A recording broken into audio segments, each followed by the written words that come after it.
एकंदरीतच आमच्या प्रेक्षकांना जाणून घेण्याची उत्सुकता आहे की आपण एक जगविख्यात हार्ट सर्जन आहातच, पण तुमच्या काय काय स्पेशालिटीज आहेत हार्ट सर्जन म्हणून, काय सांगता येईल? मुख्यतया मैं एडल्ट कार्डियक सर्जन हूँ और इसके अंदर हमारा जो बेसिक सर्जिकल स्किल्स है वो कोरोनरी आर्टरी बाईपास सर्जरी के लिए है, हार्ट वाल रिपेयर और रिप्लेसमेंट सर्जरीज के लिए है, और जो भी अदर दूसरी कॉम्प्लेक्स हार्ट सर्जरीज होती हैं, aneurysm surgery, aortic root surgery, दूसरी किसी 50 तरह की जो हार्ट सर्जरीज होती हैं वो हम लोग परफॉर्म करते हैं एज ए रूटीन। आजपर्यंत 16,000हून अधिक शस्त्रक्रिया त्यांनी केलेल्या आहेत, ज्याच्यामध्ये 8,000 बायपास शस्त्रक्रिया आहेत, 7,000हून हृदयाच्या झडपांवरील शस्त्रक्रिया आहेत आणि जवळपास 100% सक्सेस रेट राखणारे असे हे सेफेस्ट सर्जन आहेत डॉक्टर पवन कुमार, जे आपल्याला आजच्या कार्यक्रमात मार्गदर्शन करत आहेत।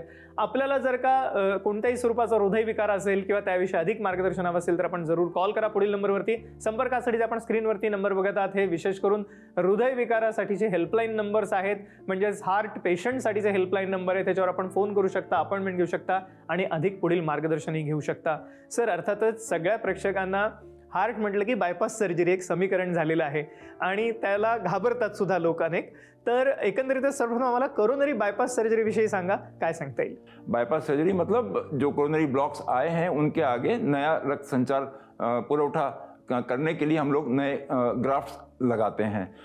जो नए एडवांसमेंट्स इसके अंदर आए हैं वो ये है कि आजकल हम arterial type of bypass surgery कर रहे हैं और मिनिमली इन्वेजिव सर्जरी हो रही है, बीटिंग हार्ट सर्जरी आ गई है इसके अंदर, और हमारे देश में कुछ सेंटर्स में रोबोटिक बाईपास सर्जरीज भी शुरू हो गई है। तो इस तरह से कोरोनरी बाईपास सर्जरी के अंदर पिछले 4 दशक के अंदर कोरोनरी बाईपास सर्जरी काफ़ी आगे एडवांस हो गई है। एक मोलाचं विवेचन केलं आपल्याला आता डॉक्टर पवन कुमार सरांनी की कशा रीतीने बायपास सर्जरीमध्ये आधुनिकता आलेली आहे आता आणि त्यामुळे ह्या सर्जरीचा सक्सेस रेट आता जवळपास 100% झालेला आहे। आणि विशेष करून मी मगाशी सांगितल्याप्रमाणे आपल्याला याविषयी अधिक मार्गदर्शन हवं असेल तर जरूर आपण कॉल करा पुढील नंबरवरती। संपर्कासाठी आपण स्क्रीनवरती बघत आहात।